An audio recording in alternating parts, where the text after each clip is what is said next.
I'm in total silence. I've given him 5 minutes to say what he wants to say and then take his leave if he wishes. Thank you, Honorable Speaker.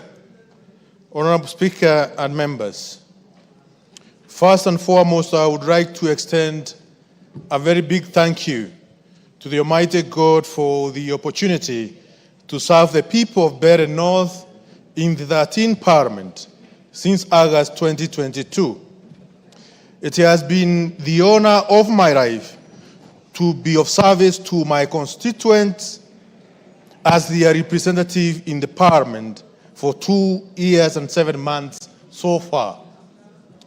Let me also express my sincere appreciation to you, Honorable Speaker, my colleagues in the House, and to the clerk of the National Assembly for remarkable support that you have accorded me during my time at the National Assembly, for the friendship and cooperation from each one of you. During my time here at Parliament, I have been an active member of the Departmental Committee on Delegated Registration, as well as Select Committee on Delegated Registration, a Departmental Committee on Tourism and Wildlife. I have taken time to reflect immensely on the 2.5 years that I had the privilege of serving in the National Assembly and underline the strides I have made through the various legislative tools I initiated as an undertaking of my constitutional mandate. In the regard to bills, as a first-time member of the National Assembly, I have been able to propose several bills that are in various stages of the legislative process, including the Anti-Corruption and Economic Crimes Amendment number 2 Bill of the National Assembly, number 40 of 2023, which sought to amend the Anti-Corruption and Economic Crimes Act number 3 of 2003 to remove the delays and undue criminalization of administrative action undertaken in the course of public procurement, which are as a result of flaws in the procurement laws. The bill sought to remove culpability, prescribes on persons in charge of administration, custody, management, receipt or use of any part of public revenue or property as administrative flaws, as this can be adequately addressed through other numerous existing provisions, including the express provision in Article 2265 of the Constitution. Number 2, the Assembly and Demonstration Bill, National Assembly Bill number 28 of 2024, which sought to give effect to the provision of Article 37 of the Constitution, which provides for the right of a person to assemble, demonstrate, and present petition to the public authorities. Number 3, the Election Amendment Bill 2024, the Virtue Asset Bill 2024, the Data Protection Amendment Bill 2023, and Public Procurement and Asset Disposal Amendment Bill 2023, as well as Sustainable Development Bill 2024. I also tabled multiple motions in the period of my service. I proposed various motions seeking the resolution of the House on different critical national and regional matters, particularly motion on developmental policy and funding for junior secondary schools.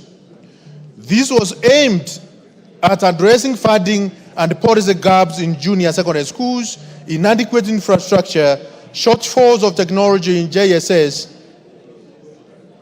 and which was adopted on 26 July 2023. The resolutions made by the House was to develop a comprehensive junior secondary school, to ensure proper junior secondary school policy, to ensure proper establishment of the schools and also a clear implementation framework for the competency-based curriculum and provide a funding plan for successful implementation of the curriculum. Honorable Speaker, I also under motion on adoption of government-to-government model to acquire and supply fertilizer to farmers at a subsidized cost. Also, the motion on adoption of government-to-government agreement to facilitate local assembly of essential equipment for electricity connection. Motion number 4 on framework of government-to-government on importation and distribution of essential foodstuffs and goods, as well as adjournment motion on the new financing model for the universities, colleges, and technical institution students. Honorable Speaker, beyond registration and policy making, I sought accountability from an executive through 6 statements from chairpersons of various committees, namely 1, statement on payment of the last expense and death gratuity under the NHIF and Public Service Superannuation Scheme. This was in response to the plight faced by bereaved families, particularly the over 800 dependents of persons who died during the COVID-19 period, whom remain uncompensated despite being covered by these schemes. Number 2, statement on sale of Roundup in the country by Bayer East Africa Limited. Minister nominee, you have 2 minutes to finish. I expressed my concern over the continued sale of Roundup toxic herbicide in Kenya market despite legal action and compensation in other jurisdictions. It still remains in Kenyan market. I question why the manufacturer was still permitted to sell the dangerous pesticide in the country. Number 3, statement on measures being taken to boost the manufacturing sector in the country. Number 4, statement on settlement of Gire market squatters in Bere North constituency. Number 5, statement on tax incentives claimed by developers operating enterprise within the special economic zones. And number 6, statement on development of mass rapid transit corridors in Nairobi metropolitan area and the role of Nairobi Metropolitan Area Transport Authority. Honorable Speaker, as I continue to reflect on the role I have played in the House, I also wish to highlight the policy questions I asked to the Cabinet Secretaries, Constitutional Commissions, and independent offices. Public service in the area is an area that covers many facets, and being a representative of the people, I oversighted the area of agriculture, anti-corruption, and education, among others, as follows. 1, question to the Minister of Agriculture and Livestock Development regarding the supply and distribution of subsidized fertilizer across the country in preparation of the planting season. Question 2, Ethics and Anti-Corruption Commission on the status of monies and properties recovered by Ethics and Corruption Commission under the Proceeds of Crime and Anti-Money Laundering Act.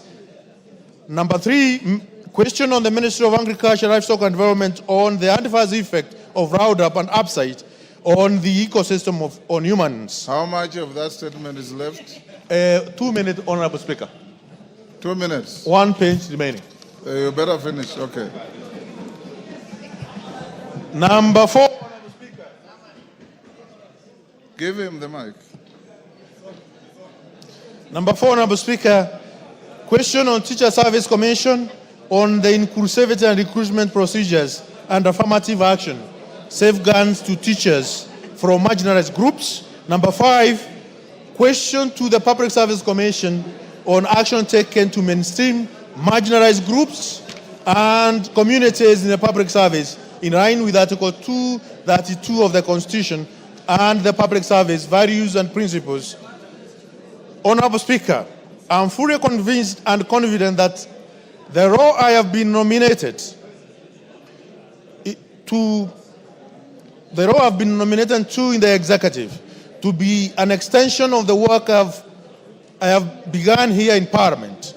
As a registrar, I was guided by the call to be faithful and diligent in the service to the people. As a Cabinet Secretary for Public Service, Human Capital Development and Special Programs, the same oath will continue, only on the broader scale and with even more greater responsibility. I am reminded of the ones in the Gospel of St. Luke, chapter 12, verses 48. To whom much is given, from him much will be required. And to whom much has been committed, of him they will ask much more.